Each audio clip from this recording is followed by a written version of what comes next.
up, y'all? It's Tracy Mitchell VA. I'm here with ThisIs50.com, and I'm with my special guest, Thuglife MMB. How y'all feeling? What's up? How you feeling today? I'm actually doing okay. I'm feeling good today. For sure. You from the west side of Atlanta. You dropped your project, Little Trouble. Tell us about this project and what it means to you. Little Trouble, that's a tribute to Big Trouble.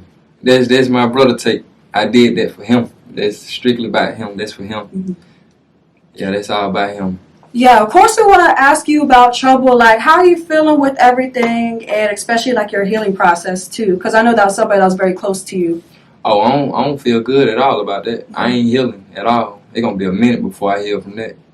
I saw in your progress report interview, just with everything that happened, it made you want to do music even more. Can you like hone in on that more? It's like, it ain't make me want to do music more. It made it to the point where this is what you got to do, Thug. Like, I got to do music. I got to goddamn keep this torch lit, so. In what ways do you see yourself in him?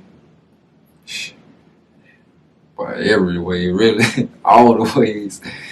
You know, a little more, a little less cocky, but every way, we so much alike in every aspect. Like, what is something that you miss most about him, just besides him being here?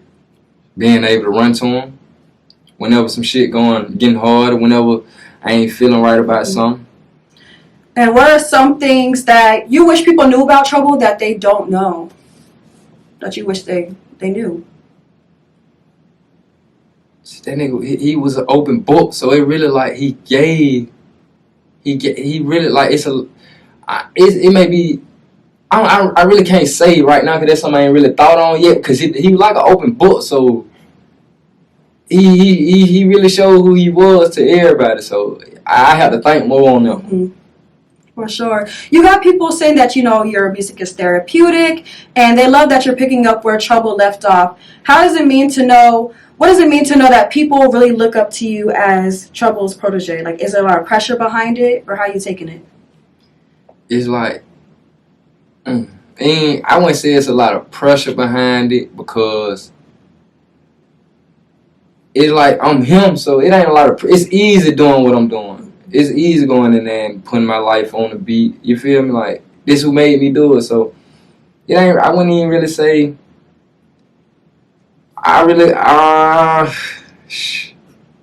It's easy. Mm-hmm. I like that they looking at me like, Thug, you're doing your thing. You feel me? I'm glad they taking to me like that, and they ain't overlooking the message, and they ain't overlooking. You know, they catching a lot what I'm putting out there. They picking up what I'm putting down. So I'm glad it's therapeutic, because it's therapeutic being able to go in there and just talk this shit like that. Is there a song that you wrote or released that you'll never forget that day you made it? Like, you remember where you were, how you were feeling, and if so, what song was that? Kill Today.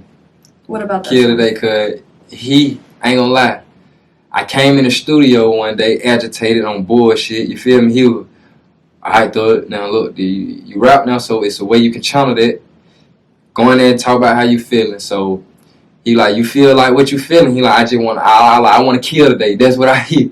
He was like, go in there and talk about it. Like, I know how that feels. Yeah, and I got the video with him actually telling me how to go in there and express it to get it off my chest. I got like the video, the exact studio we was at. It really like down near his song. Yeah. It down near his song. I just went in there and said it. You said it. Mm-hmm. And what was the emotions behind it? Like, it was healing for you to release a song like that?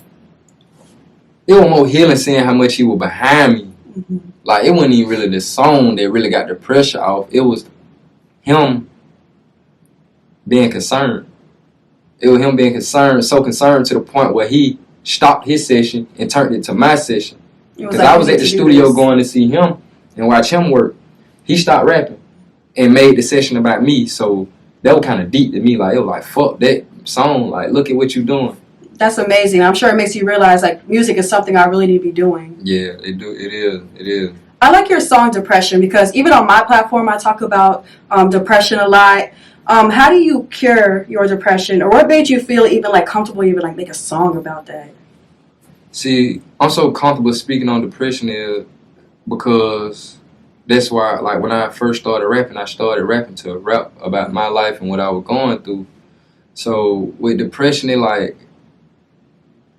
it's therapeutic for me to go in there and talk to that microphone, talk about depression, everybody going through depression, even if they know it or not. Because I just found out a couple years ago I was depressed my whole life, so everybody can relate to depression. Mm-hmm. Everybody, you know. So depressed, like, yeah, they were one of them ones for me, being able to just go in there and speak something that everybody relate to. Nice. So Monica is somebody that supports you a lot. I see her in your comment section under every post. Can you clear the air on what your relationship is with her and how you know her? That's my big sister. Not biologically. Might as well be biologically. Everybody in Atlanta says somebody is their sister, but it's like... Yeah, I don't even like saying not biologically, because she everything she do is something... She really... Everything... She like another mother, too, though, at the same time. She's under every post. Yeah, and that's just Instagram. So imagine if she support me and comment on all this. Imagine what she doing behind the scenes. But why you, though? Why do you think she like shows so much favoritism towards you and love? You know what I just found out? I was talking to Tez, her brother, her real brother. I was talking to Tez. He was like, and we met through school, through trouble. We met through trouble. You and Monica met through trouble? Mm-hmm. Yeah, she was out one day. We was out, and he was like, look, I got Mo coming around. You feel me? I need you to make sure, you feel me, watch her like you'll watch me. And I kind of did that, and she liked that. Like, she loved it, actually, like, okay. But I found out from Ted not too long ago, she was like, when she seen me, she was watching me how I move. You know how a lot of people be, they'll want to come at you and, you feel me, oh, Monica. Nah, I just want to kill whoever play with her. So I went coming up, like, as far as fan that, I was more of security. Like, you feel me? You usually have women in your life that give you security like that? Or would you say she's like the first person? I have to say Darius, like my other big sister. Darius and Mo, they the only one. Well, I can't say only. She the first one do what she do for me. She the first one come snatch me up like she did. Because you got to think about it. I've been knowing these female for a very, very long time. Like, I've been knowing Mo for a long time now, but when she first met me, she just hit like, come here. Yeah, I heard support for women hits different. It do. Way different. Talk about that. I prefer that. Why is that? Man, female, one thing about it is female have your best interests. You can be like, it kind of hard for a female to hate on you or hate what you're doing, or, you know, with female, they be really having, they heart just beat different than a male. Like, I never heard that. Yeah, female, I would rather, that would I rather. Mm-hmm. How do you feel about people calling her Gunica, though? Like, do you be laughing at that name when people call Monica Gunica on the internet? Yeah. Do you call her that? Nah, I don't call her that, but that, like, it ain't far-fetched. Yeah. That's who, look at who she got around her. If you can accept me and be like this with me, like, she don't have, like, she has no fear. Like, I can tell she never thought I would cross her. She never thought nothing ill towards me. And what the streets would say, you feel me? I never thought Monica would be that way, being that, you know, all the R&B music she released. Oh, she's a G. I won't get it wrong with her. She's a G. She's a G, but she's still who she is. You feel me? Like, she know she got a switch. She know when to hit that switch.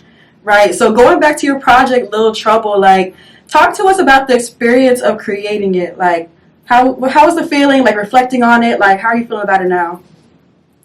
I ain't gonna lie.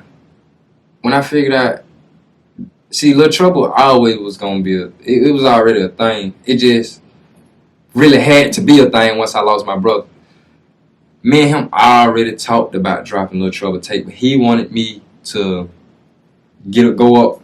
He wanted me to, you feel me? He wanted me to go up more. He was like, don't focus on that right now. Focus on, you feel me, just doing what you're doing. So it was like, yeah, that tape all over the place. It's emotional because there's no, like, type of radio single in there or nothing. It's just, like, all just emotions being poured out. Yeah, I don't really make radio singles at all. Like, I'm strictly about my life and what I've been through. So it's rather to, I mean, some songs may sound good and may sound like they could be, but nah, it ain't. That tape right there is straight emotion. Because with Trouble, you know, he was also able to make radio singles and, like, maybe like a twerk song or something we could play in a club. Like, do you see yourself having a song like that eventually? If so, what would it sound like?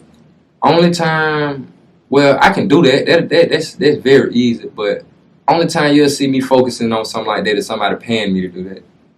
That ain't really my focus. I don't care if they make nobody dance or nothing like that. I'd rather make you cry. We need more of that, more emotional support too. What were you doing before the music? Like, did you have a 9 to 5? What was your life like?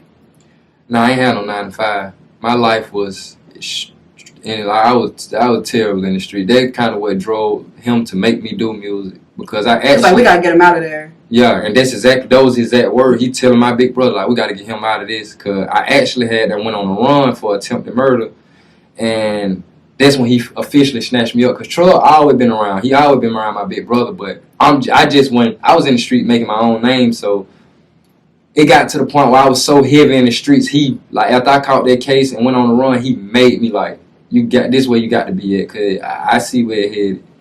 And how do you feel about that, knowing that your life is taking this turn? Like, are you accepting the fact that they might be at the end of this? So, you know, people just looking up to you, like, did you already accept that or no? Or do you not think about that? I accept that. Because you can't be this hard and not expect to change. Like, you got to change. Mm-hmm. I had to change. And then I'm grown now, so, yeah, like. How are you dealing with all the attention? It kind of. The attention, like, I ain't really too much used to it, so I'm still be having a hard time responding to it. I like it, though. I ain't gonna lie. I like it. I like it better. It's better than the negative attention. Mm-hmm. It's better than being on the news. So, speaking of negative attention, I wouldn't say that you got negative attention, but when I saw it, I was like, whoa. So, in a blog, they had that a month ago and some change, you hopped on your IG story. You know, you spoke on YSL, Gunna specifically. Yeah. You want to go ahead and talk about that? Because verbatim, you said anybody that supports Gunna in any kind of way, you're a rat too. Yeah. What made you want to say this? When Gunna did what he did, I strictly grew hate for him. Because just like everybody else, you out here in the streets. And I hate, like, I can feel my heart hate him right now as I speak this. Like, even if I, like, as I watch Thug in the courtroom, like, Gunna, you was out here, I mean, you doing your shit in the street too. So you get up there, first of all, you got the audacity to post on Instagram saying what you saying in this caption. While this man's still going through what he going through, but you was a part of this shit. But did you see that YSL, like, actually still posting him? Like, do you think... They still posting him? They're still posting him. Oh, well, I mean, shit, if they still posting them, they'll tell too. They feel like that's just what it is. If you don't feel like he did nothing wrong, Thug still sitting in jail, you feel me? Thug a real. He took care of everybody around him. And that's me watching from afar. I don't know Thug personally. Mm-hmm. I always heard good on Thug's name, though. But are you ever nervous to speak on that? Because, you know, what if you get the opportunity to have a feature one day? Like, I would never do a feature with Gunna. Never, ever. He can't pay me to do a feature with him. No amount of money. But you're not afraid that that could potentially ruin the relationship with YSL or just anybody else affiliated with them? To be honest, I don't give a damn about YSL. If they'll be mad at me standing on my moral about a nigga who told them who started YSL. I mean, I feel like I'm not standing up for, like, taking sides, but everybody has done something to where they were desperate to get out of a situation. Like, you don't have, like, any type of, like, empathy or anything like that. I don't have no empathy for that. Once you're in the streets and you do anything in the streets, once anybody get harmed under your name, once all this big dog gangster shit before the case, all this shit, like, I hate it. I ain't gonna lie. I hate it. I don't have no empathy for them. We're never gonna get a Thuglife and Gunna collab ever. Man, you won't even never hear Thuglife and Gunna name in the same sentence besides when you just said it. I guess I'm not surprised too. You know, you have a song about friendship and how you said everybody deserves a friend like you. Like, so does that situation take you back to writing that song? Yeah, because it's shit I done did out here in the street. I can't go tell to get out of the situation, no matter how bad. Like, I got folks who really depend on me. Mm-hmm. Like, if I go make a certain decision, the folks who depend on me can't depend on me no more. That's what I chose. Right. I can't go tell nobody. I can't go do that because I want to come home. Mm-hmm. That assassinates my whole character. Right. I can't even rap no more. So you think he needs to just go ahead and delete his Instagram? I'm gonna be real. Can I say whatever I want to say on the internet? Say whatever the fuck you want to say. This is Spinrilla.com. Okay. Not saying he need to get killed. That nigga can choke on a cornflake. But his ass need to die because that shit dead ass wrong. Then you got the audacity to go post. I hate him. I ain't gonna lie. A cornflake? A bird, cornflake. It don't even matter. That must be a West Side of Atlanta thing. That's just a me thing. Everybody don't feel the same as me. All right, Thuglife MMB. I'm loving this conversation. What else do you want to, like, promote or put out there? And where do you see your career going after this? I ain't gonna lie, we're going up. You want awards? Do you see yourself like being at the Grammys, BET Awards? I see it. But that ain't my goals. My goals is for the world to hear me. I want people's arms to have chills on. I want tears. Like, when I start performing, when I get big, I want it to be emotional. I want to move the whole, I don't know. I just want to be, I want Tupac. Is there a feature artist that you want to get that you feel like will help you fulfill that in the perfect song, the perfect emotional song? Or you think you can handle it? I mean, I never thought about that. Mm-hmm. But I know I do feel, I just couldn't say, like, who as of right now. Rod Wave, maybe? Or he's enough for you? I mean, I fought with Rod, but for me, it'll have to be somebody who can relate to me. Mm-hmm. You know, it'll have to be somebody who I can relate to and who can relate to me. The chemistry, like, it got to be there, so that's what make the hit. Thanks. Well, Thuglife, how about like a music video, a project, anything we can expect? Oh yeah, you definitely can expect me dropping another project first day of summer. What's the name? I haven't figured it out Damn, yet. thought I was gonna get the name, y'all. Yeah, I haven't figured it out yet. Probably, well, nah, I haven't figured it out yet. But I got a few videos gonna drop before the summer. Probably drop a few more singles before the summer, but the big one gonna be the first day of summer. Cool. What does MMB stand for? Minding my business, me and my brothers, many bullets, many billions. It got a lot of meanings. Well, I fuck with your movement, and thank you for not being afraid to express how you feel. I'm not going to attack you for that. You know, I'm kind of a Gunna fan, low-key, you know, but thank you so much for that, and I hope you enjoyed this, too. Yeah, I did. Appreciate you. Once again, y'all, it's Tracy Mitchell VA here with Thuglife here on This50.com. I'll see you guys next time.